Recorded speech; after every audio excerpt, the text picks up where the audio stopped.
Everything evolves into crabs. You have probably heard this. It circulates as a meme, a joke, a piece of internet biology trivia that sounds too strange to be serious. It is not exactly true. Not everything becomes a crab. But the reason this idea survived is that something real keeps happening beneath the joke. Something most people never look at closely enough. The joke says everything becomes a crab. The darker version is simpler. Under the right pressure, evolution builds the body again, across unrelated crustacean lineages, separated by tens of millions of years. Evolution has independently produced crab-shaped bodies. The pattern is called carcinization. A biologist named L.A. Borradaile gave it that name in 1916, describing it as one of the many attempts of nature to evolve a crab.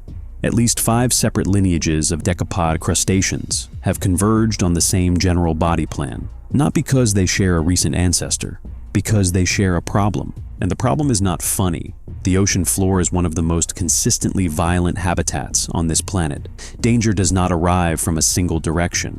It comes from above, from below, from the gaps between rocks, from the jaws of fish, the beaks of octopuses, the claws of other crustaceans, and from the relentless physics of tide, current, and pressure.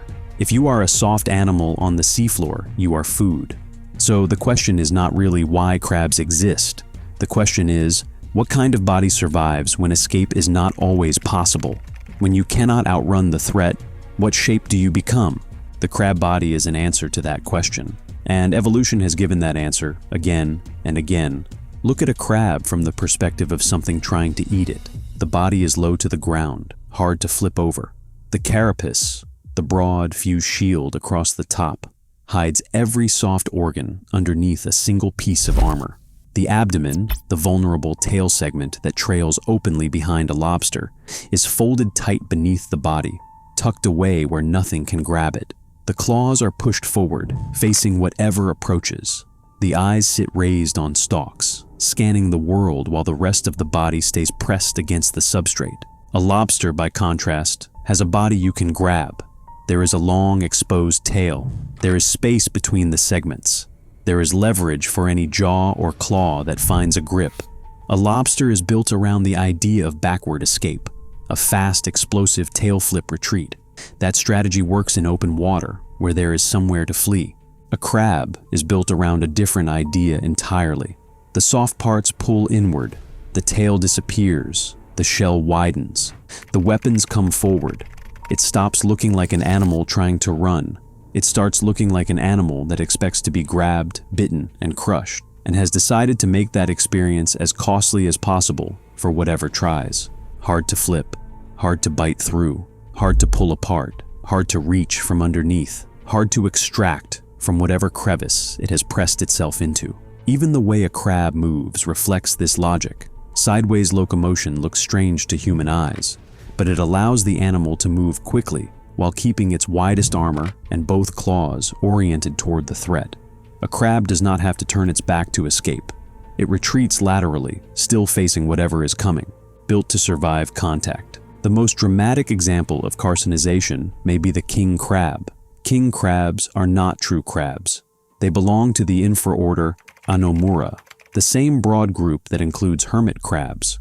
Molecular evidence strongly supports that king crabs descended from hermit crab ancestors, which means one of the most heavily armored animals in cold ocean waters started as one of the most vulnerable. A hermit crab is one of the most emotionally legible animals in the ocean.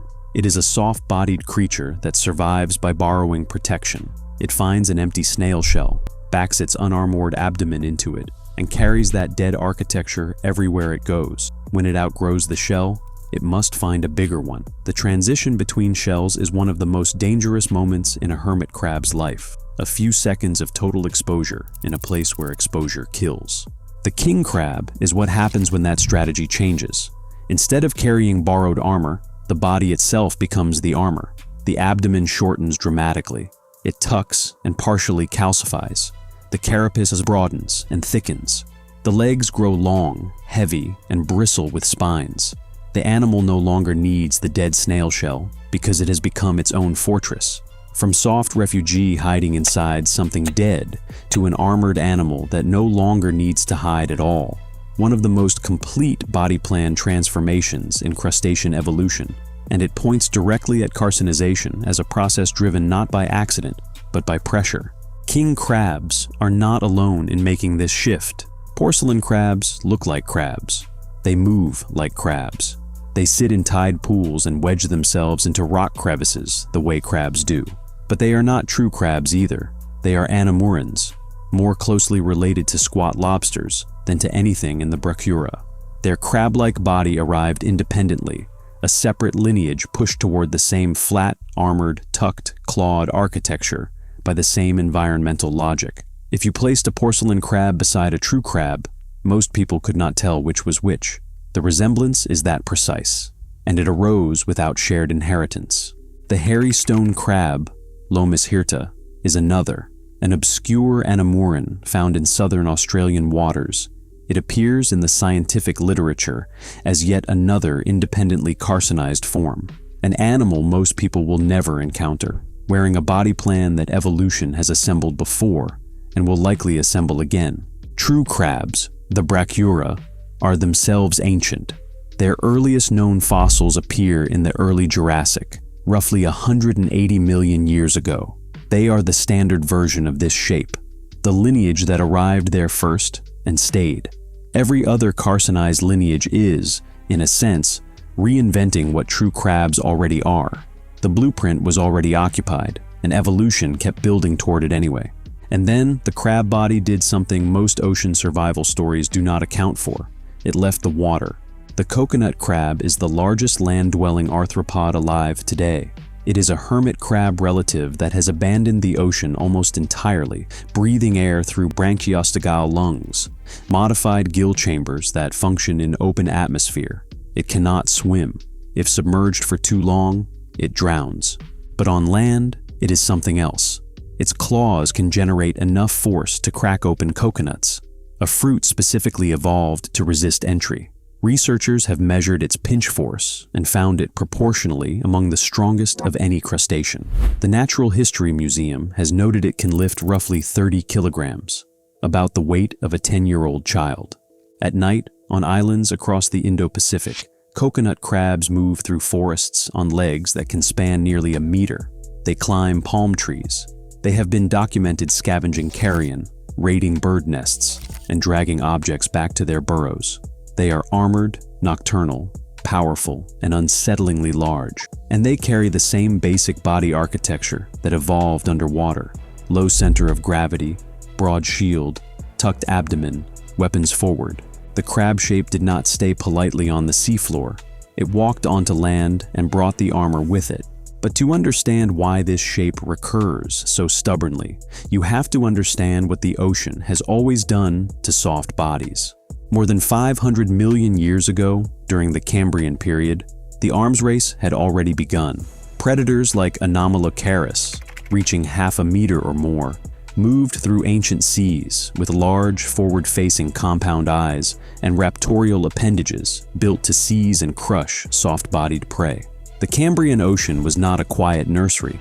It was a world where vision, grasping limbs, and mineralized mouthparts were already being refined by selection. Prey responded. Shells appeared. Spines appeared. Trilobites rolled into armored balls. Worms built mineralized tubes.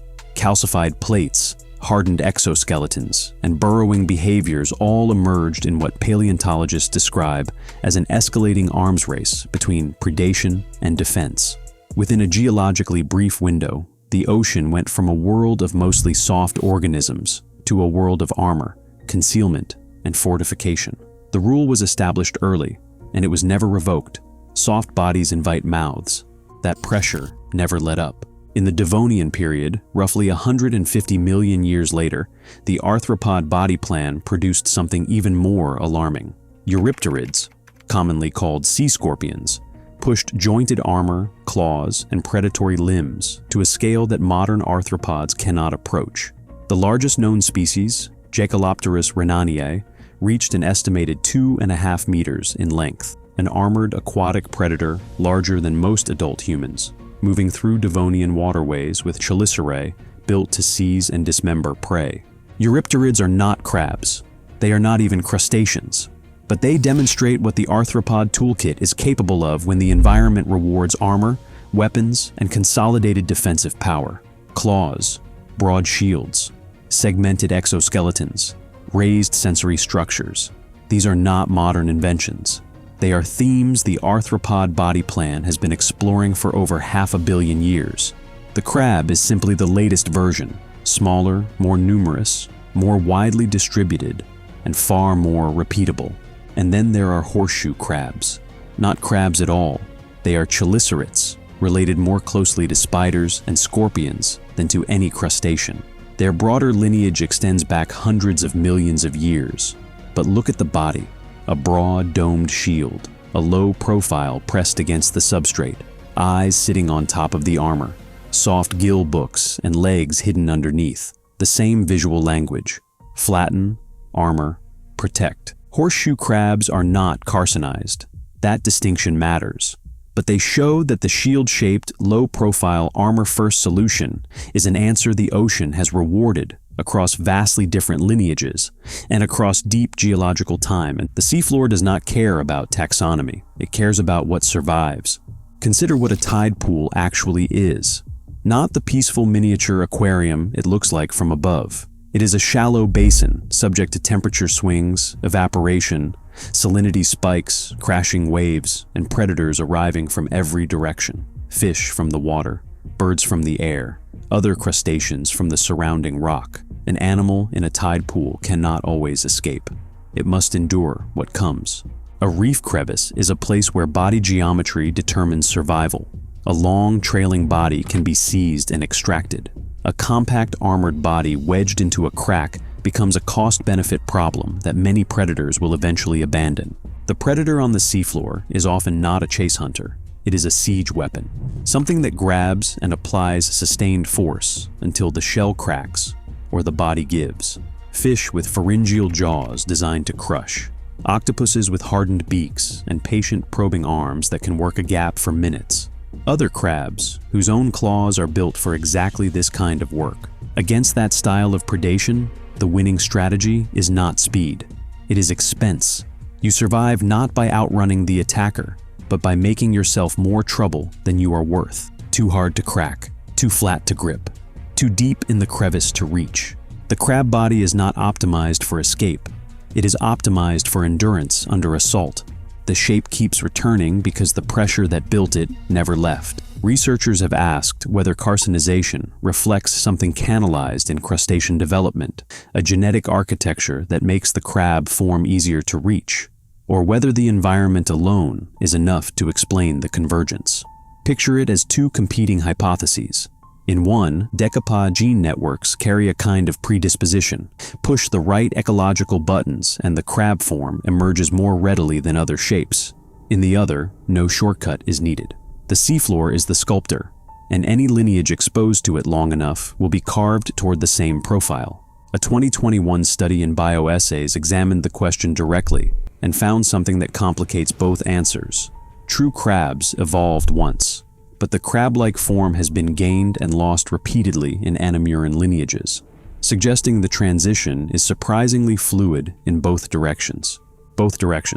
That is the part most people miss, because the crab shape has not only been built repeatedly, it has also been abandoned. Several Anamuran lineages appear to have achieved a crab-like body and then moved away from it, reverted, elongated the abdomen again, loosened the compact architecture, became something less crab-like over evolutionary time. Researchers call this decarcinization, and it raises a question the meme never reaches. If the crab body is so successful, why would any lineage give it up? The honest answer is that scientists do not fully know. It may be that the crab shape carries trade-offs invisible from the outside, costs to reproduction, to the mechanics of molting a tightly fused shell. Or it may be that the environment shifted and the armor became unnecessary weight, a fortress with no siege, costing energy for protection that was no longer needed, which means the crab is not a destiny. It is a lease. The ocean offers it when the conditions are right, and it can take it back But the pattern itself is not in doubt. The crab-shaped body has appeared independently, in separate lineages, multiple times. It has been abandoned and then rebuilt. It has persisted across geological eras. It has colonized deep ocean, shallow reef, tide pool, and dry land. And every time it appears, it carries the same fundamental logic: close the body, hide the vulnerability, face the world with armor and force. There is something unsettling about that, not because crabs are frightening, though some of them are, but because it reveals something about evolution that the meme version never reaches. Evolution does not seek novelty. It does not remember what it built last time. When the same problem persists, and the seafloor has persisted for hundreds of millions of years, the same answers can emerge independently, in lineages that have no knowledge of each other's solutions. And when those answers stop being needed, they can disappear. The shape can loosen. The abdomen can lengthen. The fortress can open, but the pressure can return. And when it does, the body can come back again. Evolution has no obligation to invent something new. It does not care if the shape has appeared before. If a body survives being bitten, crushed, flipped, starved, dried, and attacked from above, that body remains in the experiment.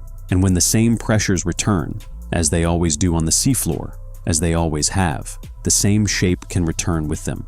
Not because nature loves crabs, because nature repeats whatever does not die.